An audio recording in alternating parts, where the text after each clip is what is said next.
Hi friends, मी गौरी तुमच्या सगळ्यांचं स्वागत करते आपल्या गौरी डिश या चॅनलवरती।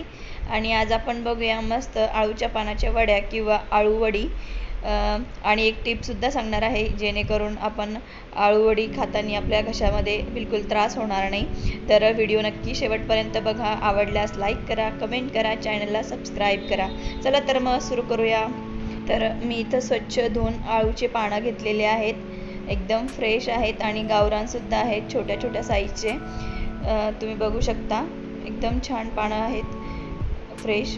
आणि त्यासाठी डाळीचं पीठ घेतलेलं आहे, हरभरा डाळीचं पीठ। त्यानंतर चवीनुसार मिरच्या, मीठ, लसूण आणि जिरे 1 चमचा आणि लिंबूसुद्धा घेतलेला आहे। आपल्याला लिंबाचा रस टाकायचा आहे। चवीनुसार तुम्ही मिरच्या घ्या। आता हा सर्व आपण मिक्सरच्या भांड्यामध्ये टाकून मसाला बारीक करून घेणार आहोत। आणि हा डाळीच्या पिठामध्ये पाणी टाकून मिक्स करून घेऊया।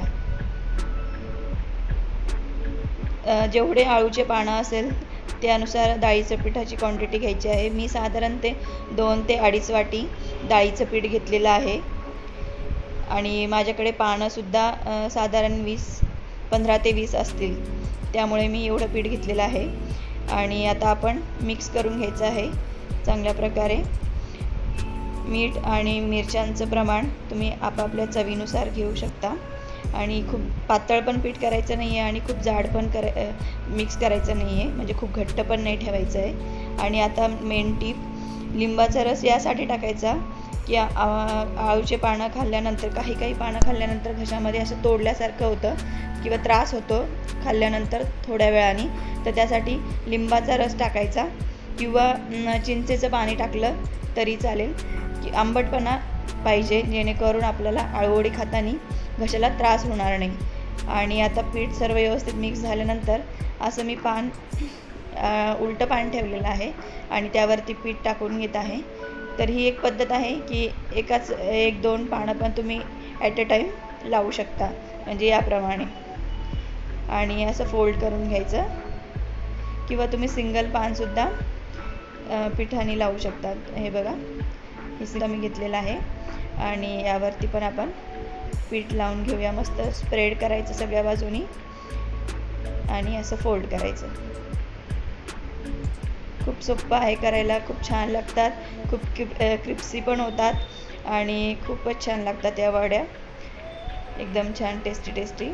नक्की करून बघा तुम्ही सुद्धा। पानं शक्यतो छोट्या साईजचे घ्यायचे, म्हणजे ते गावरान असतात आणि खाण्यासाठी सुद्धा चांगले लागतात। तर या मी सगळ्या वड्या लावून घेतलेल्या आहेत। आणि आता कढईमध्ये तेलसुद्धा गरम झालेलं आहे आणि त्यामध्ये मी सगळ्या वड्या जेवढ्या बसतील तेवढ्या टाकून घेत आहे, 2-3। हे तुम्ही तव्यावरती सुद्धा फ्राय करू शकता, म्हणजे कढईमध्ये एवढ्या सगळ्या तेलातच फ्राय केलं पाहिजे असं काही नाही। थोड्याशा तेलामध्ये तव्यावरती सुद्धा तेल टाकायचं, स्प्रेड करायचं पूर्ण आणि त्यावरती या वड्या ठेवून द्यायच्या, झाकण ठेवायचं आणि थोड्या वेळानंतर तेल सोडायचं बाजूनी आणि थोड्या वेळानंतर झाकण काढून दुसरी साईड चेंज करायची। याप्रमाणे तुम्ही तव्यावरती सुद्धा फ्राय करू शकता। तर हे बघा किती छान गोल्डन ब्राऊन कलरच्या मस्त क्रिस्पी अशा वड्या आपल्या तळून झालेल्या आहेत, तुम्ही बघू शकता। आणि आता आपण तेल पूर्ण निथळून घेऊया यामध्येच आणि काढून घेऊया। हे बघा, खूपच मस्त अशा आपल्या वड्या तयार झालेल्या आहेत। आता मी बाकीच्या सुद्धा तळून घेते आणि तुम्ही बघू शकता किती क्रिस्पी मस्त वड्या तयार आहेत। हे बघा,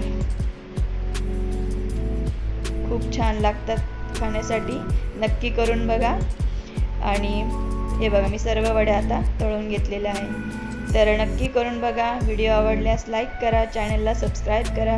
व्हिडिओ पाहिल्याबद्दल खूप खूप धन्यवाद। भेटूया पुन्हा अशाच नवीन व्हिडिओमध्ये, तोपर्यंत बाय बाय।